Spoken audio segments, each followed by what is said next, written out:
Hello friends, welcome back to our channel. இந்த வீடியோல சில இன்ட்ரெஸ்டிங்கான குவிஸ் கொஸ்டின்ஸ் எல்லாம் பார்க்க போறோம். அதுக்கு முன்னாடி சேனல்ல வர வீடியோஸ் உங்களுக்கு பிடிச்சிருந்ததுன்னா வீடியோக்கு மறக்காம ஒரு லைக் கொடுத்துட்டு அப்படியே நம்ம சேனலையும் சப்ஸ்கிரைப் பண்ணிக்கோங்க. இன்னைக்கான முதல் கேள்வி, மத்திய ஊழல் தடுப்பு கண்காணிப்பு ஆணையம் ஏற்படுத்த பரிந்துரைத்த குழு எது? ஆப்ஷன் ஏ கோல்கர் குழு, ஆப்ஷன் பி ஸ்ரீகிருஷ்ணா குழு, ஆப்ஷன் சி ஸ்வரன் சிங் குழு, ஆப்ஷன் டி சந்தானம் குழு.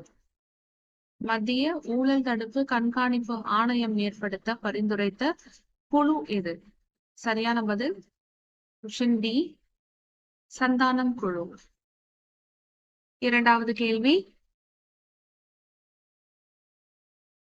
எந்த இரு நாடுகளுக்கு இடையே பஞ்சசீல ஒப்பந்தம் கையெழுத்திடப்பட்டுள்ளது?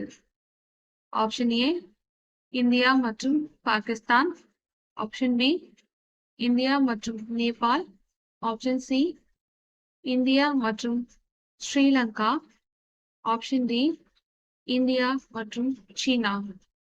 எந்த இரு நாடுகளுக்கு இடையே பஞ்சசீல ஒப்பந்தம் கையெழுத்திடப்பட்டுள்ளது?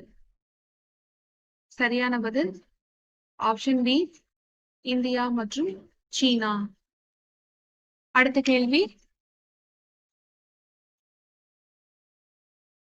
சட்டமேலவை உறுப்பினர்கள் எத்தனை காலத்திற்கு தேர்ந்தெடுக்கப்படுகின்றனர்?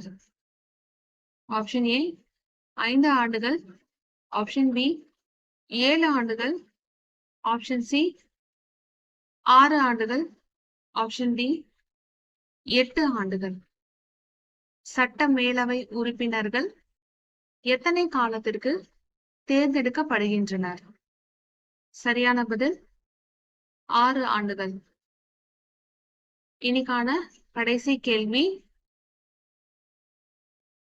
தமிழில் பிற எழுத்துக்கள் தோன்றுவதற்கும் இயங்குவதற்கும் முதல் காரணமாக விளங்கும் எழுத்துக்கள் யாவை?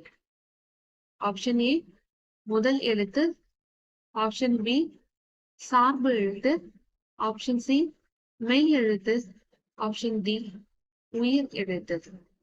தமிழில் பிற எழுத்துக்கள் தோன்றுவதற்கும் இயங்குவதற்கும் முதல் காரணமாக விளங்கும் எழுத்துக்கள் யாவை? சரியான பதில் முதல் எழுத்து.